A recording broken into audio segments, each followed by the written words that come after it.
Pense em um político anticomunista que sonhava ser o aniquilador do marxismo, se dizia redentor da família e do lar dos cidadãos, gostava de citar passagens bíblicas em seus discursos, ao mesmo tempo que utilizava xingamentos e palavras de baixo calão, se identificava com Jesus, seus comícios tinham um tom religioso, acreditava que tinha uma missão divina a cumprir.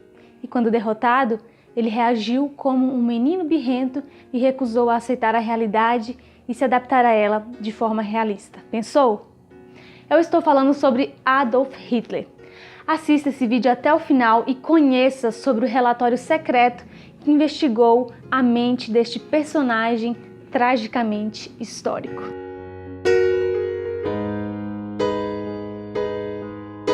A Mente de Adolf Hitler. Este livro já está entre os melhores livros que li este ano.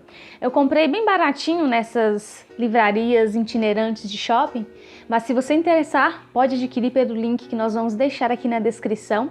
Comprando por este link, você apoia o nosso canal. Que livro, meus amigos! Nem sei por onde começar, mas vamos lá. Este livro é fruto de um relatório histórico feito durante a Segunda Guerra Mundial, encomendado pela OSS, um órgão de inteligência dos Estados Unidos, e o autor Walter Langer foi um psicanalista formado pela Universidade de Harvard, que estudou psicanálise com o próprio Freud. Este estudo, portanto, foi feito quando Hitler ainda era vivo. É claro que Walter não atendeu Hitler em um consultório. Como era um trabalho secreto, ele investigou os detalhes da vida de Hitler através de observações e relatos de pessoas próximas ao chanceler. Você tem interesse nesse tipo de conteúdo? Porque isso muito me interessa. E sabe por quê?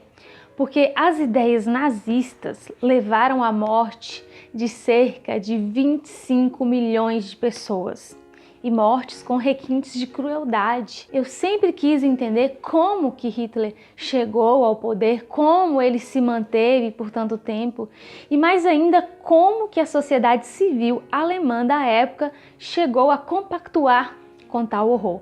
Eu acho importante a gente entender as razões dessa mancha na história para evitarmos repeti-la.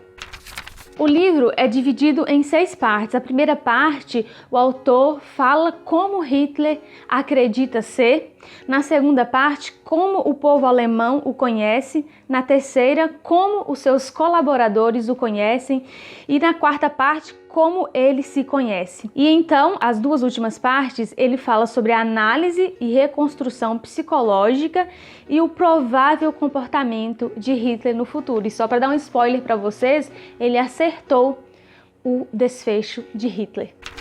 O diagnóstico sugerido pelo psicólogo é que Hitler era um psicopata neurótico, beirando a esquizofrenia. Ele acreditava em sua própria grandeza, ele acreditava que ele tinha uma missão a cumprir, ele tinha um desejo ardente de se tornar imortal, de ser lembrado para sempre. E ele dizia que era guiado por vozes da providência divina. Ele se via como um Messias destinado a levar a Alemanha à glória. E talvez você se pergunte, mas como as pessoas acreditaram neste maluco? No início de sua carreira, o mundo considerou Hitler divertido.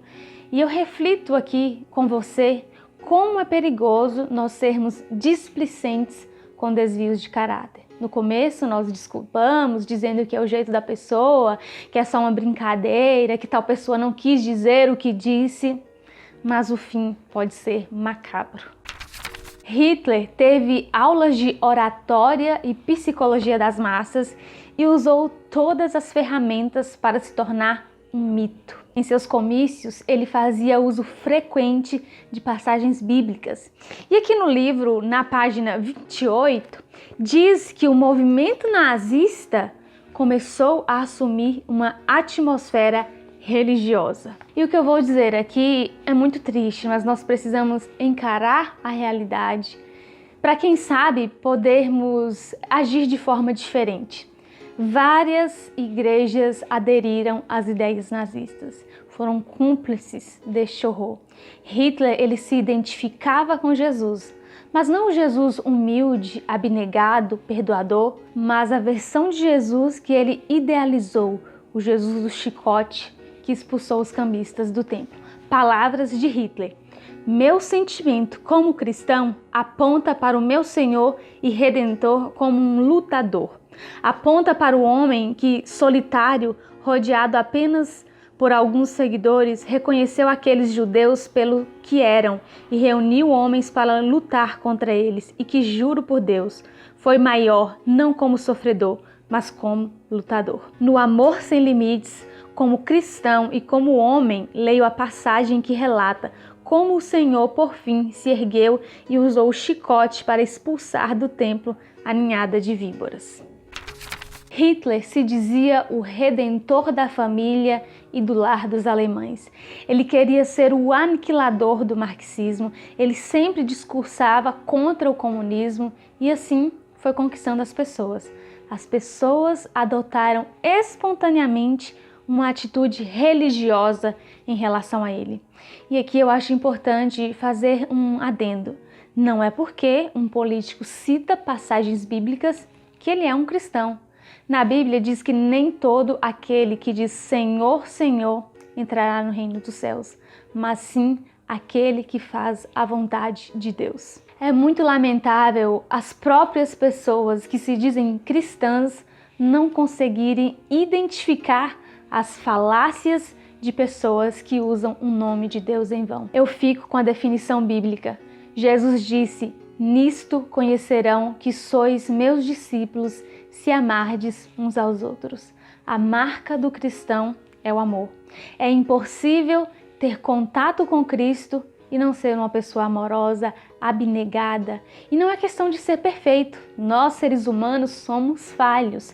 É uma questão de estar sempre em busca de viver uma vida amorosa, de querer trilhar o caminho do amor, interessando-se pelo próximo, tentando sempre se colocar no lugar do outro e cumprir aquilo que Jesus disse: façam aos outros o que gostaria que os outros fizessem com você. O cristianismo não se prova com discursos, com acúmulo de conhecimento, nem com visitas a templos. Cristianismo é prática, é caráter. E se você ainda tem dificuldade de discernir o caráter das pessoas, se você ainda vai muito na onda da aparência, eu recomendo o livro Relacionamentos Saudáveis. Eu já fiz uma leitura coletiva aqui no canal e é um dos livros mais úteis que eu conheço. Eu já li 2 vezes e pretendo ler ainda mais. Voltemos a Hitler. O que eu mais gostei neste livro foi que o autor diz que remover Hitler não era suficiente, nem traria a cura. Ele faz até uma analogia dizendo que seria o mesmo que remover um cancro sem tratar da doença que levou à formação daquela úlcera. Do ponto de vista científico, portanto, somos forçados a considerar Hitler não um demônio pessoal, independentemente de quão perversas suas ações e sua filosofia possam ser, mas a expressão de um estado de espírito existente em milhões de pessoas, não só na Alemanha, mas em menor grau em todos os países civilizados. Aí ele diz: remover Hitler pode ser o primeiro passo necessário, mas não seria a cura. Ao contrário, devemos pôr as claras e procurar corrigir os fatores subjacentes que produziram o fenômeno importuno. Devemos descobrir os fluxos psicológicos que alimentaram esse estado de espírito destrutivo para que possamos desviá-los para canais que permitirão que nossa forma de civilização continue evoluindo. Por isso, depois de detalhar como Hitler se enxergava, como os seus colaboradores e o povo alemão o viam, o autor faz uma análise e reconstrução psicológica para tentar entender quais foram as condições que levaram à formação desta mente psicopata. Como um bom psicanalista, claro que Walter tentou conseguir detalhes sobre a infância de Hitler. Afinal, os primeiros anos de vida de uma criança são determinantes na formação de seu caráter. E aqui eu deixo um recado para pessoas que pretendem ser pais. Estudem sobre o desenvolvimento infantil. A primeira vez que tive contato com a informação sobre a importância dos primeiros anos de vida de uma criança foi lendo o livro Relacionamento Familiar. E eu fiquei assim muito impactada. Tudo o que nós somos hoje tem raízes na forma como os nossos cuidadores lidaram conosco nos primeiros anos de vida. E pelo que eu entendi deste livro, Hitler não nasceu psicopata, mas ele se tornou um por todas as condições e influências negativas na infância. E eu vou fazer um resumo básico para você entender o histórico familiar dele. Alois Hitler, pai de Adolf Hitler, teve um primeiro casamento com uma mulher 13 anos mais velha que ele. Durante esse casamento, eles adotaram uma menina chamada Clara, prima de segundo grau de Alois. Este primeiro casamento chegou ao fim e Clara foi para Viena trabalhar e Alois se casou com Franziska, que ficou doente e veio a falecer. Nos últimos meses de vida de Franziska, Clara voltou para a casa de Alois para cuidar da doente e de seus 2 filhos. Ela permaneceu na casa como uma criada após a morte de Franziska e depois se tornou a esposa de Alois. Você conseguiu entender a bagunça? Alois casou com sua própria filha adotiva, que era 23 anos mais nova que ele, e Hitler é fruto desta união. O pai de Hitler era um beberrão, que batia na esposa, nos filhos e até no cachorro. Clara era uma mulher doce, submissa, que aceitava tudo calada. É bem difícil afirmar categoricamente sobre detalhes da infância de Hitler, porque quando ele chegou ao poder, ele mandou destruir tudo o que estava relacionado com sua família. Mas há algumas evidências de que ele teve uma irmã deficiente mental. E Clara havia perdido 3 filhos antes de ter Adolf Hitler. Então, quando ele nasceu, todo amor e cuidado foi destinado a ele. Ele era o centro das atenções até sua mãe ter outro filho. Hitler estava em fase de crescimento e perder a atenção da mãe não é algo simples para uma criança. Para piorar a situação, ele teve uma outra irmãzinha e enquanto a mãe se dedicava ao irmão doente, ele foi mandado para a escola e forçado a tomar conta de si mesmo. Uma criança, em seus primeiros anos, muitas vezes interpreta mal o que está acontecendo à sua volta e constrói sua estrutura de personalidade sobre premissas falsas. Por isso tem que ter muito cuidado, a criança não pode ser exposta a qualquer tipo de situação, porque ela não tem cognição suficiente para interpretar determinadas situações.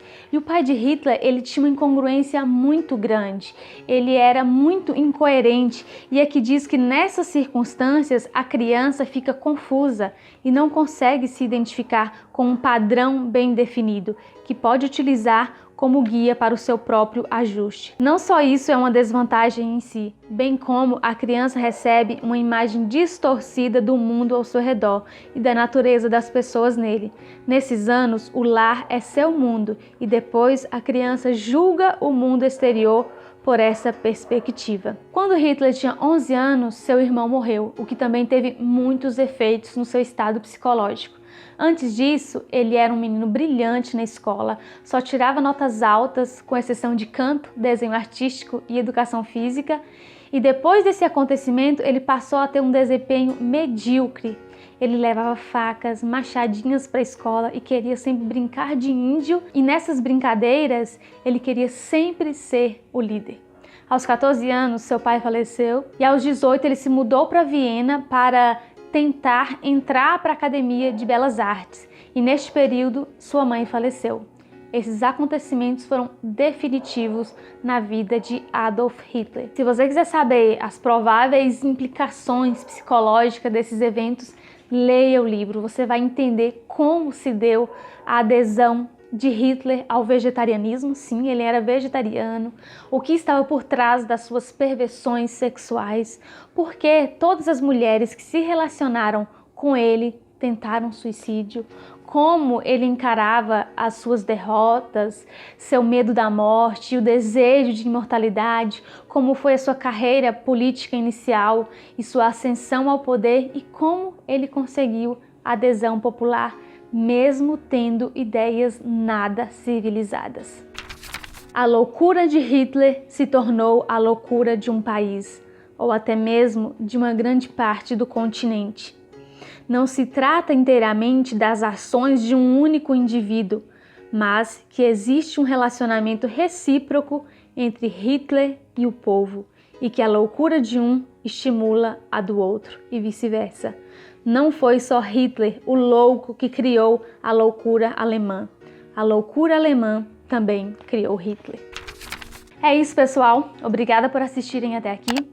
Se este vídeo te agregou conhecimento ou alguma reflexão pertinente, curta e compartilhe com seus amigos e até a próxima.